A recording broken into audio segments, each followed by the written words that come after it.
Hey, good morning, everybody. What's up? And I should say buckle up because you're going to be in for a ride this morning, that's for sure. We're going to take a little different twist, but I'll get to that in a minute.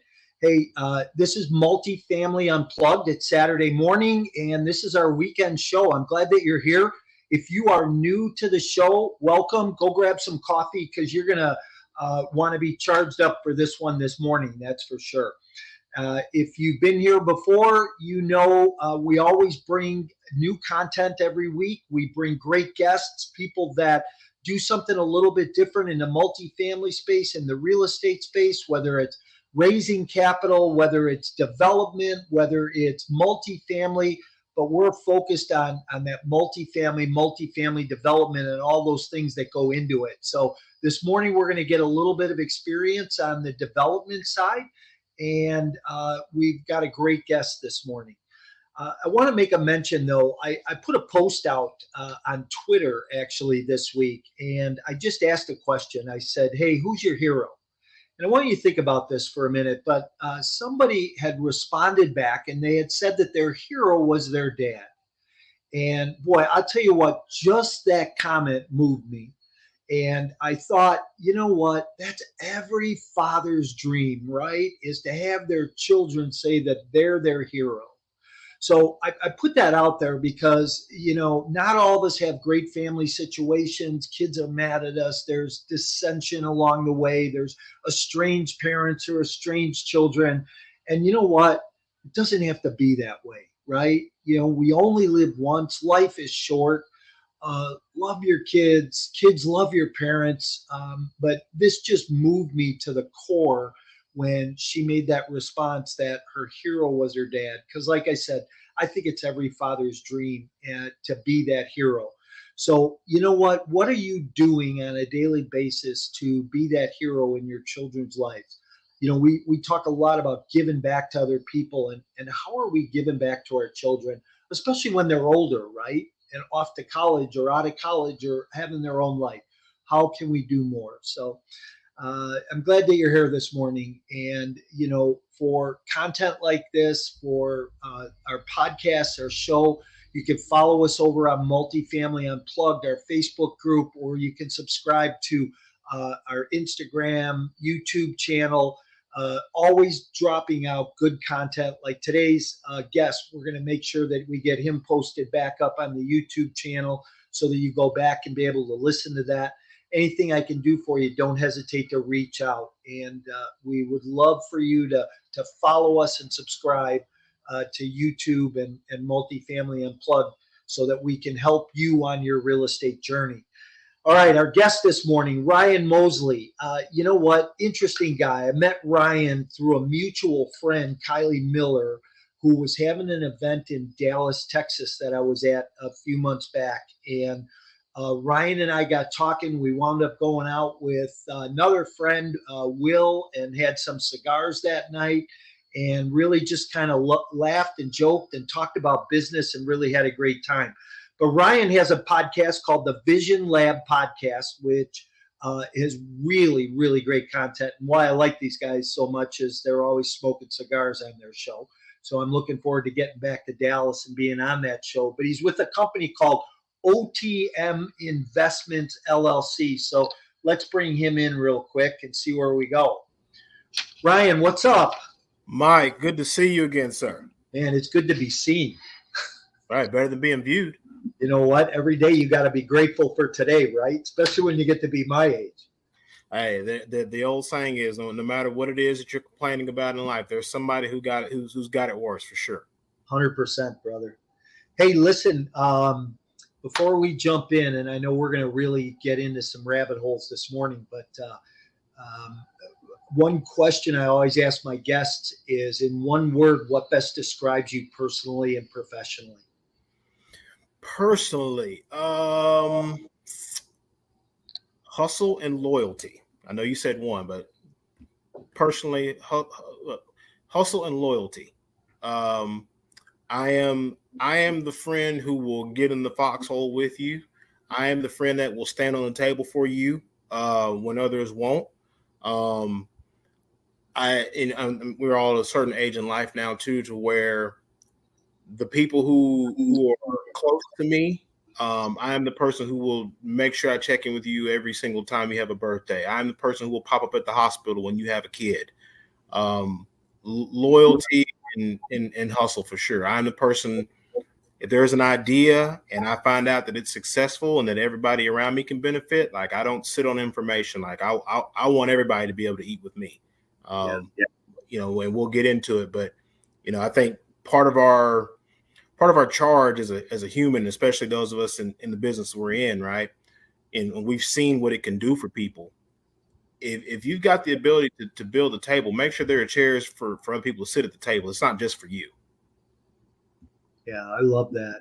That's you know, and let me ask you this: did you were you born like that, or do you think you learned over the years about hustle, about loyalty, about those things that are your character actually? Because I know you now, and I know what you're about just from spending a few hours with you and some time over the last couple months. But you know, did you did were there challenges along the way that helped you, shape yourself like that, or how'd that happen? My hustle and my drive, that is 1000% my dad and my uncles. Um, my dad is of the generation of men who, I mean, he was man of the house at 14, 15 years old. He was drafted into the armed services. Uh, Truly, he, the expression of like, I really put my hands in the dirt and figured it out and worked to get myself to a certain position in life. That is my dad. And it's funny, like we mentioned, somebody asked me that like about 3 or 4 months ago at a business meeting because they hadn't met me in person before. And then the person they had met on the Zoom calls, on the telephone calls, they're like, oh, this is a real person. And the guy straight up asked me, he said, where did that come from? He's like, you have a different spirit. And it's my dad and it's my uncles. I have an uncle who, had been incarcerated 3 times, but literally made a gigantic turn. And all the while, a great spirit, whatnot, but people make bad choices in the early parts of their lives. But you look at it now and he's living a better life than he could have ever imagined just because he took that energy, the drive and the hustle and the want to and the work ethic and put it into something that was actually constructive and legal. And now he is a transformational character in his branch of the family tree. Isn't that And so, amazing? yeah, that's the hustle and drive and work ethic part. I mean, I'm an ex-athlete in college too, so the loyalty part is, the football player in me is, I've gone through stuff with guys. Like I've seen, I lost my dad almost 4 years ago. One of my best friends in the world, he lost his dad. We were in college, and his mom passed away shortly after he got married. Our daughters are 5 months apart. You go through stuff with people, and you realize like, hey, we've had to walk the same journey. Yeah. And so from a loyalty standpoint, you go through a college football program, you just experience like life events with guys, and you go through stuff or go through things with each other or whatnot. That it's an unspoken bond, if you will. Like when I'm around my teammates from college and we are around other groups of people, the whole cross-pollination things or whatnot. Like we speak a different language than everybody else in the room, and they look at us like we're weird, but we understand what's going on, and we can laugh about the stuff. And it becomes a game because it's like we're the only. There's 20 people in the room, and the 6 or 7 of us understand what's actually going on. And yes, we are laughing our tails off, and we don't care that no one else understands. That's It's just right. language. It's awesome. Kind of like that inside language. Hey, Oh two my God. things. Two things I got to comment on. First of all, you said your dad right out of the gate, and I had just mentioned that this about the tweet I put out and what the woman said that her dad was her hero. I just, listen, my dad died. I was pretty young when that happened. But there were some things that I remember about him that have shaped me and make me who I am today. Maybe not who I was before, but today who I am. And the other thing I wanted to comment on is incarceration will do that to you. It will change you. It will define you. It will make you somebody new and somebody different. Oh man, I mean, I watched my uncle go from literally being locked up at Christmas time when I was a child. Like I remember at one point, like him being gone during the Christmas holidays to like where he is now. He's 62, 63 years old. He's a personal trainer. He looks like he's 25. His wife is younger than me. He's living in a beautiful home. Like he is. If you'd have bet money on, okay, hey, you're in this current situation, but 20 years from now you're going to be doing this. Like he has completely beat the odds, and it's more than just being the exception to the rule. It's another testament to the fact of like, no, if you really dedicate yourself and really put all your efforts and attention to doing something that can change things, you're going to make it happen. It's not a matter of if, it just becomes a matter of when. Yeah, 100%. That's so cool. Hats off to him. What's he do? Just, side note, what's he do? Is it real estate or? He's a personal trainer. He's a welder. He's a mechanic. But his day occupation, well, he's a personal trainer. Like he's the guy where you go to like a gym or whatnot, and as soon as he finishes one session, he just kickstarts another one. Like he's got people just backed up by the days or whatnot. When he goes on vacation, people get upset. Yeah, he's an amazing story. And like I said, people ask me that my grind and my hustle, my work ethic comes from my dad and my uncles for sure. Nice. That's awesome. Hey, how about a little background on you? How'd you get to where you're at today? And let's get into what you're doing. Yeah, my name is Ryan Mosley. Obviously, I am a native of DFW. I am knocking on the door of 9 years of marriage to my wonderful wife, Tamara. Who is a therapist or counselor, whatever term you like to use. I've got a 4-year-old daughter who's going on 45. That's a whole nother conversation. She's brilliant. Sometimes it scares me, but she's brilliant. I started my professional life. You'll love this, Mike. My professional life started working at ESPN Radio. No kidding. Yeah. I'm a huge sports fan. I mean, I office out of my man cave. You can see memorabilia in the background and stuff, but I worked at ESPN Radio here in Dallas for like 7 or 8 years. In the meantime, the joke in radio is unless you know somebody who owns a radio station, you're going to starve for the first 5 years, just learning the ropes and taking your lumps.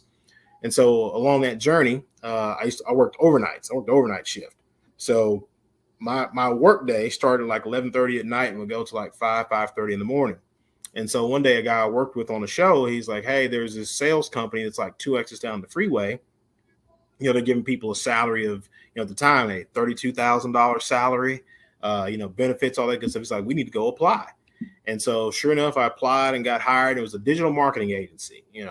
People use the terms programmatic advertising, SEO, Google AdWords, like the whole nine. They did all that stuff. And so I worked on the sales side for like about 4.5 years. And I got to a point where I kind of understood the wheel and we grew as a company. And the next thing you know, my sales team manager at the time had a big background on the operations side. He just pulled me into a room one day and was like, hey, you're going to operations and you're coming with me. And I was like, what are you talking about? He's like, I've already signed the paperwork. I told him I'm not taking the job unless I can have you. So I switched to operations and did that for like another 4.5 years. All the while, when this is all going on, I was still doing overnights at ESPN Radio. So like my work day was go to work at 7:30 in the morning, the day job, get off work at 4:30, 5 o'clock, go home, eat, take a nap, and then go to the radio station at 11:30 and do the whole thing all over again for 4 or 5 days a week. Around 2018, my daughter was born. I get an email from a recruiter saying, hey, we've had our eye on you. We want to pay you double and you come do the same thing. That started of course, at that point, first time father, like it's not even a conversation, right? So then that started a roller coaster of life, if you will. I went to that company, worked there for like 6-7 months. The guy who hired me 3 months in just pulled me into a room. He was like, hey, I'm out of here. And I thought, wow, okay, this is interesting. This is about to get real fun. So, I bounced around a couple different agencies. And at one point, my podcast partner, his name's Ryan too, coincidentally, he's like, you would be really, really good in real estate. And we had talked about things as a show, like what do we want to get into from a business standpoint. And he's like, you're so resourceful. You're so good with people. He's like, you're not afraid of anything. He's like, you need to get into real estate. Lo and behold, 2 weeks later, the opportunity presents itself to go work at one of those, wholesale companies, right? You find the distressed assets, the buyers who are just trying to get out from under a house, how that goes. I just understood it really, really quickly. I closed a deal with a lady one day, and this will get into like where I am now. I closed a deal with a lady one day, and she called me back 2 days later. She's like, Ryan, I just really appreciate how you handled the entire transaction. Now, keep in mind, Mike, I'm 7 months into real estate. She's like, I just really appreciate how you handled everything. You did what you said you were going to do. You just kept me in the loop on everything. She's like, well, I have a client who's looking for raw land. And she's like, can you help? Now, at the time I knew one person, but as Richard Branson says, get the job you want and figure out how to do it. Right. Right. So I made the call to the one person I knew could help. And he said, your timing's perfect. He's like, just come down here to my office. And he lives in Central Texas. And I live in Dallas. He's like, just come down here to my office one day. I'll get you squared away. He's like, in the meantime, call this number, tell them I sent you. And from that day forward, I've been loving raw land ever since. Awesome. That's cool. Hey, let's back up real quick. What did you do at ESPN? I did everything you could do in a radio station except for make commercials. I produced shows. I interviewed people. I chopped highlights. I delivered Sports Center updates. Like when the Cowboys' new stadium got built, like I went to all the first events there, the first college game, the first pro game, the first concert. Like I did everything you could think of except for make commercials. Hey, that had to be a dream job. Oh man, it was awesome. Like, I get an access pass to go to any event I want to. Like, yeah, it was. Come on, man. You see your favorite athletes. You get to go walk in the locker rooms before games, after games. You get to go to practices. Like, yeah, I've seen it all. It's awesome. Do you miss it at all, or? Yes and no, right? Yes, in regard to like anytime there's a bowl game in town or a big event, like I could just send an email to the media people and I get a press pass. So I can go anywhere I want to the arena. No, in the sense of like if I was still working overnights and things like that, I wouldn't be where I am now in life. So it's the give and take of it all. Nice. That's awesome. Hey, let's talk about being a land broker. Okay. Oh man. What's a land broker? Break that down, and how does that equate into your day to day? Are you ready to skyrocket your investment portfolio and leave a legacy? Are you tired of inconsistent returns received in the stock market? Do you think it may be time to take a look at alternative investment options for your portfolio? Passive investing in multifamily real estate could be that option. With no tenants, trash, or toilets, providing a solid return on an annual basis that outperforms traditional investing, also receiving a monthly or quarterly return along the way. These lower risk and secure assets are a great hedge against inflation. If you want to learn more about these types of opportunities, you can email me directly to schedule a 15-minute consultation to see if you qualify. Just email me at mike@mikemorawski.com. So when I got into it, again, learn on the fly, story of my life from a professional standpoint. It's like, okay, and I live in Dallas. I'm born and raised here, but I've got plenty of roots in Central Texas. So if you look at a map, that part of the state from Waco to San Antonio, I've spent so much time in that part of the state, so many connections. My wife is from that part of the state. One of my real estate mentors is an Austin native who lives in Temple. One of my great real estate partners, she lives in Round Rock. I mean, so it's one of those things to where like people, when I encounter people here in Dallas, they ask me all the time, like, well, why do you just do stuff in that area? Well, one, I don't have to fight anybody for anything. And two, whatever is going on, whether it's a tech company moving in or, such and such corporation or whatnot, I kind of get a first peek of what's about to happen. And the people who own the dirt like working with me, and their representatives like working with me. Again, I try to do what I say I'm going to do, and I try to keep everybody in the loop. The beauty of the position I occupy is, right, land broker, whatever title, right? Like I believe in getting the deal done. And so I've had a lot of different brokerages and companies like, why don't you just come work here? But it ties my hands, right? As it is now, I can talk to whoever doesn't need to talk to get something done. But if I go work in somebody else's house, I mean, you know the game, Mike. Like all they're going to do is give me some business cards, a company issued laptop, a transaction coordinator, and in return, they're going to want 50 to 75% of everything I bring in. Like, no, thank you. No, thank you. I'm good.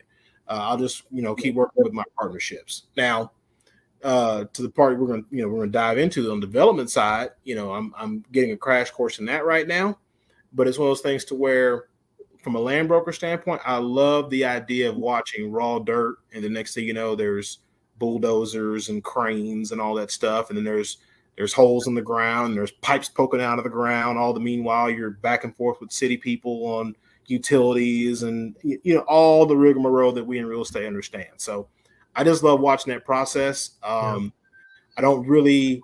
The cool thing about it is these are bigger transactions, right? So hang on one second. Let me ask you this, and I just want to make a quick comment. And you might not know this guy because you're a little younger, but George Burns said, grab some dirt because God ain't making any more of it, right? Oh, that is one. I do know who George Burns is. Okay. I have been called an old soul by many people, but he's right. Like, I tell people all the time, they're like, "Well, Ryan, why should we do this?" Because they're not making any more dirt. Like, right.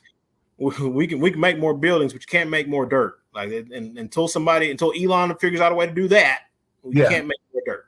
So listen to this. Let me ask you this.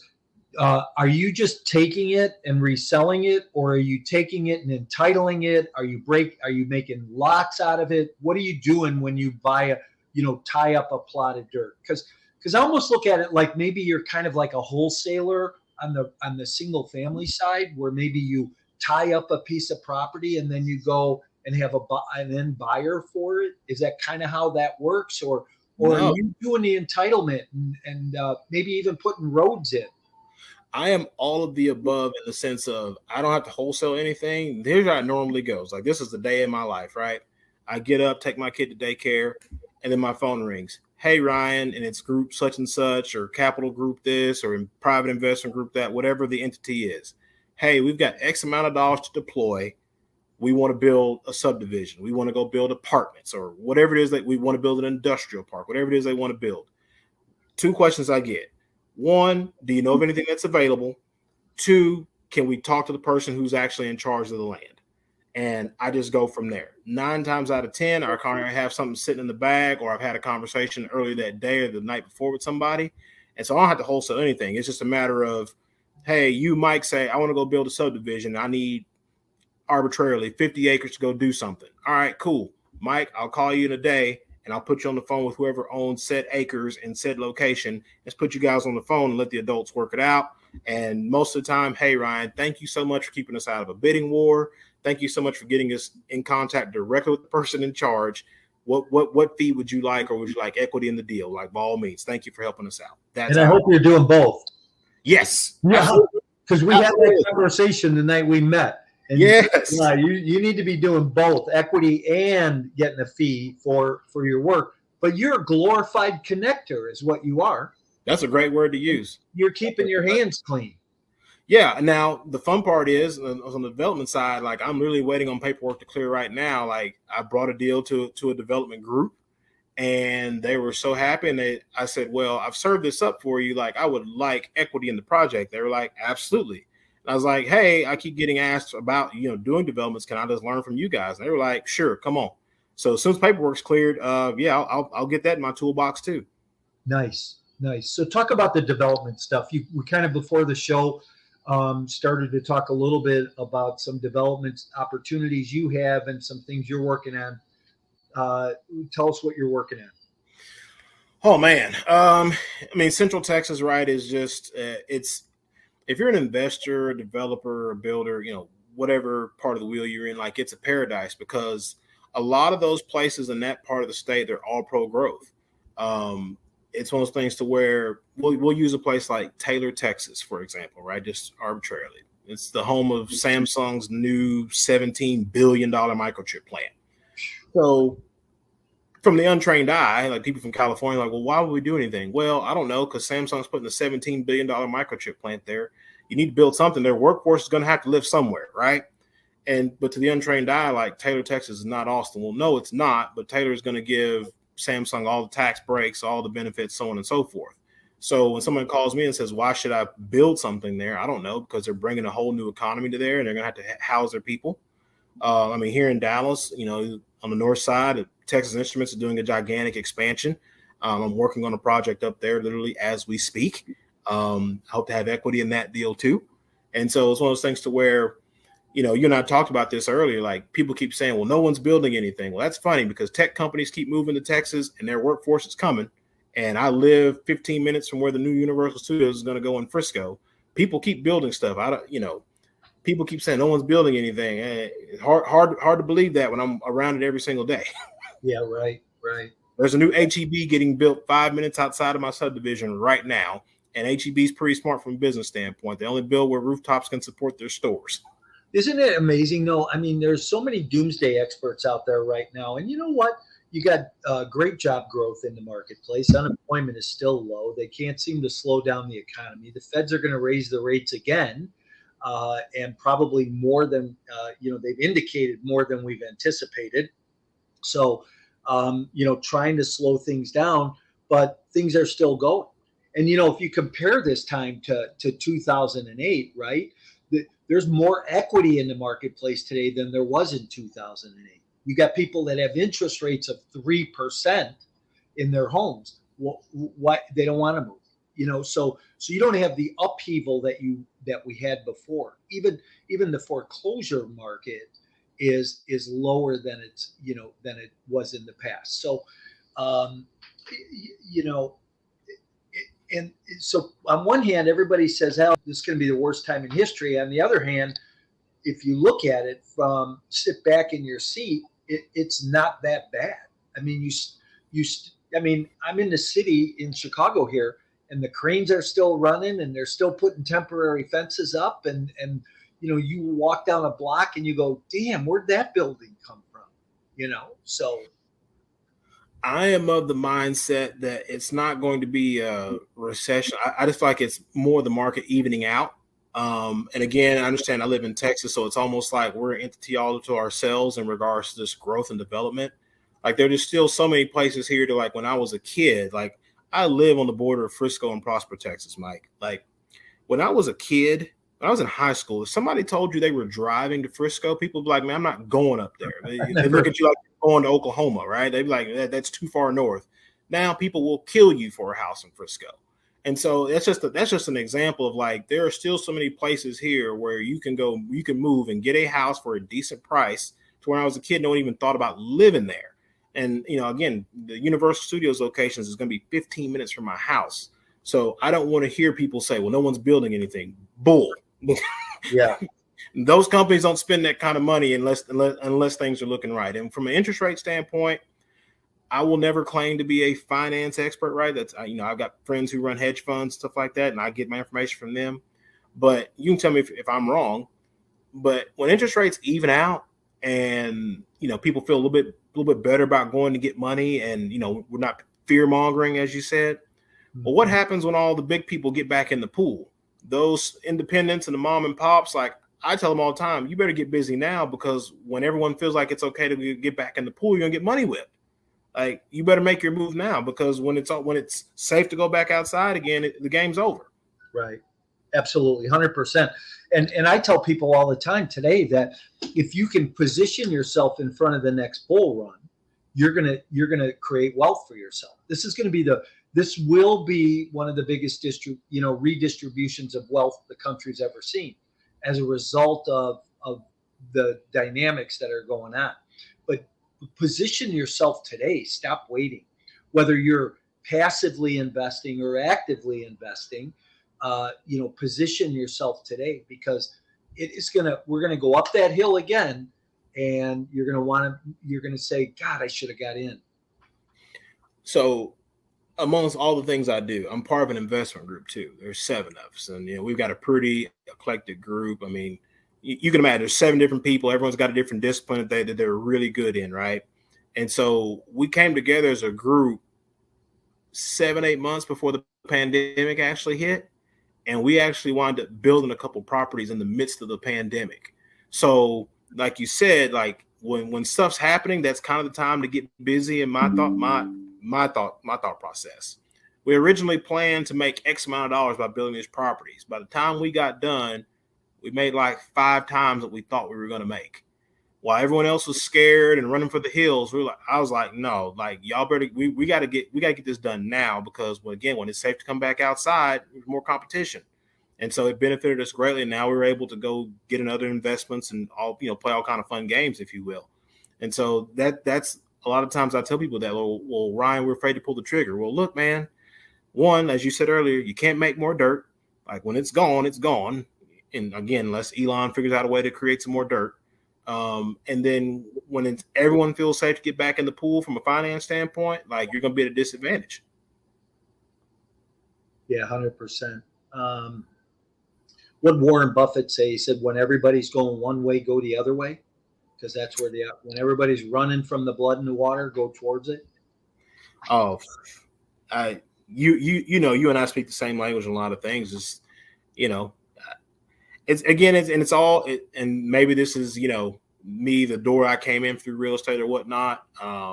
You asked earlier about my personality. Like, I'm not afraid of much, Mike. I'm really not. I'm not afraid of much. Losing my dad changed me in that sense. My dad passed away. I don't know, 7-8 months after my daughter was born, something like that or whatnot. Mm-hmm. And so between becoming a dad and losing a dad, like that changed me. So I'm to the point now, like I'm not afraid of much. And I do have a very, go-getter mentality, if you will. But I don't do well with those who are scared to make a move. Working in the advertising business, you see the companies who actually get out and try to engage with their customers.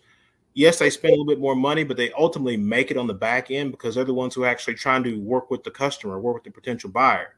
The company who's like, well, we want to draw back and, close fists and all that, eventually they die out. And so, you work on a project with me, like let's figure out a way to make it happen. I only want to have the conversation 2 or 3 times, and then let's figure out a way to make it happen. I don't want to talk about the same thing 70 times because the guy who actually took a step forward a couple of times, he's going to get way further than we are. If we're just having a talk every 6 months. I don't want to do that. Yeah. Hey, how about this? If you're going to be doing some development stuff, obviously you're going to have to start raising some private capital because it's most of the time. I know we're doing a 176 unit deal outside of Phoenix, and we're raising capital on that, accredited investors, and it's a great opportunity. So how, what methods, and I always like to talk to people about their methods and how you're going and raising capital for your projects. So the biggest thing when it comes to me raising capital on a project is I want to talk to people, one, who understand real estate, right? Like it sounds so very simple and so elementary, but I want to talk to people who understand real estate. Like I have a friend and she runs a growth equity fund and she understands money, but she doesn't. I've had to teach her the basics of real estate, but she's just not comfortable getting in it right now because, maybe I've done a good enough job, but it's just not her thing. But I want to talk to people who understand real estate. Like, hey, here's how much it's going to cost to buy the dirt. Here's how much it's going to cost to, build a house or build the apartments, whatever it is you're going to build. Here's what it's going to be valued at on the back end of things, like just the simple stuff. So that's the first part. Second part is, am I talking to somebody who can either, actually pull the trigger on cutting a check, or are they next to somebody? Like I want to talk to people who can actually make a move. Like people we call gatekeepers, blah, blah, blah. I have no time for that because we all know time is money in real estate. And then the third thing I always look for is not even experience, but are they going to be invested from an energy and time standpoint as much as I'm prepared to go? I'm prepared to go to the wall. When I say I'm going to try to do something, I will exhaust all avenues. But if they're one of those people who at the very first sign of like, oh, this might not work the original way we drew it up, I don't want to work with it because given the current state of things, like you got to be creative right now. Like it's not by the book right now is just not, you can get some things done, but if you're not willing to think outside the box, you're not going to get very far right now. So give me something outside the box that would put you in a place where, there'd be the potential to raise some capital. What can I tell you without exposing my plans, right? listen, so I have a friend who works in the foreign exchange world. We'll put it like that. He works in the foreign exchange world.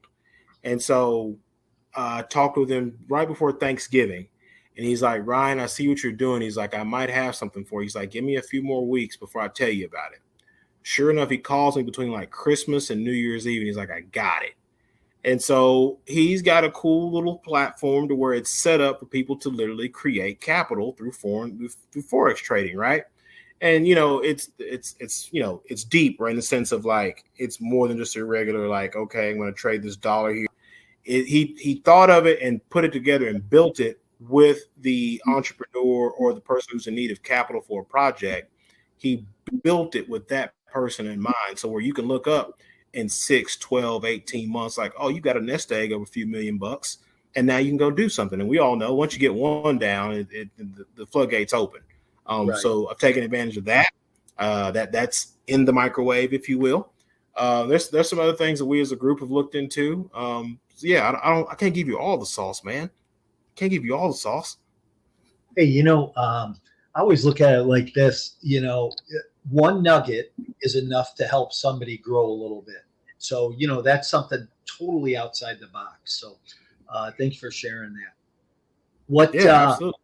So the next big thing is you're going to do some development. It's going to be multifamily. Yes, it will be multifamily. You and I have talked. I came in through the single family housing door. This will be my first full blown multifamily project. It's 145 units, I believe. Yeah, 145 units.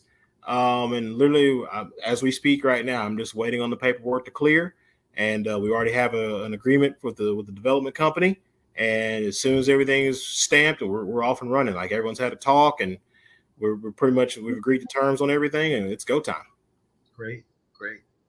So what, one piece of advice you'd give a new investor coming into the business today, regardless of whether they're single family, wholesaling, multifamily, land brokering, what piece of advice would you give a new investor today? Always be the dumbest person in the room. I met a guy a long time ago. He had a background, worked at TD Ameritrade for years, sharp cat. And he said, Ryan, he said, always be the dumbest person in the room. And at the time, I was like, what do you mean? He's like, if you look up and you're the smartest person in the room, he's like, you're in the wrong room. He was like, you'll never grow. And he's like, so always try to make it a point to be the dumbest person in the room. And so subconsciously, I've done that now. Like I work with people who've got way more experience than I do. And so, I can talk all day, but I'm listening 3 times as more than I'm talking. I keep a notebook with me, and I've had to just learn stuff on the fly. And it's really that would be my advice. Be the dumbest person in the room. One, people don't have their guards up when they think you're not as smart as them. And then when you're humble enough to admit you're not the smartest person in the room, you can learn a whole lot of stuff. Yeah, that's dope, man. Good for you. Yeah, that would be. As you ask me that question real time, the biggest thing I would say to somebody. Awesome. Couple bonus questions for you as we start to wind down here a little bit. But what's the best book you've ever read? Ooh. All right. So that's a loaded question, Mike, because I read a lot of books. It's a loaded question. I try to read a book a month. Off the top of my head, David Goggins' book "Can't Hurt Me" was great. I've read The Art of War multiple times. My favorite two or three of my favorite characters in history are Geronimo the Apache, Genghis Khan, and Hannibal. And so I'm going to read Hannibal's what's it called, The Black Art of War, 99 Truths or whatever it's called. I'm going to read that. Right now, I'm reading The Alter Ego Effect. And I recently just finished Think Like a Billionaire by Scott Anderson and The Magic of Thinking Big. Nice. Awesome, man. That was a lot of ground there. Boy, those are some interesting figures, though. Genghis Khan and Hannibal, You got to think, man, in the time of Hannibal, like Rome ruled the world, and one dude just decided, I'm not taking it. And essentially, Rome couldn't do anything about it because he was just that far ahead from a thought process.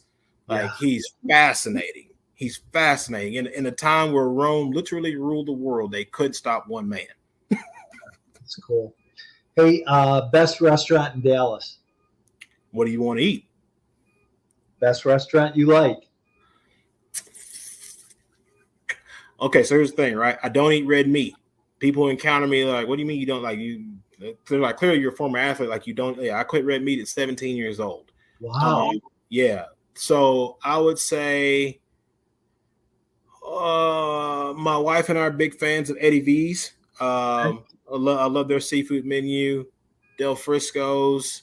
What else? Nobu's always cool. And then barbecue. My favorite barbecue spot here in DFW is Hard Eight. Nice. Yeah, awesome. Hard Eight. Love barbecue. How about you when you come in town? How about you? You know, I like the Ocean Air over in the Galleria. My wife is a fan of that too. Man, oh man, that place has got the best chilled seafood platter. Fire. Yeah, yeah. My wife loves there too. I'm working on. She hasn't been to Del Frisco's yet. I've been with my group. She hasn't been there yet, but she loves Eddie V's. Pappas Brothers Steakhouse is really good. And again, I say this, not eating red meat.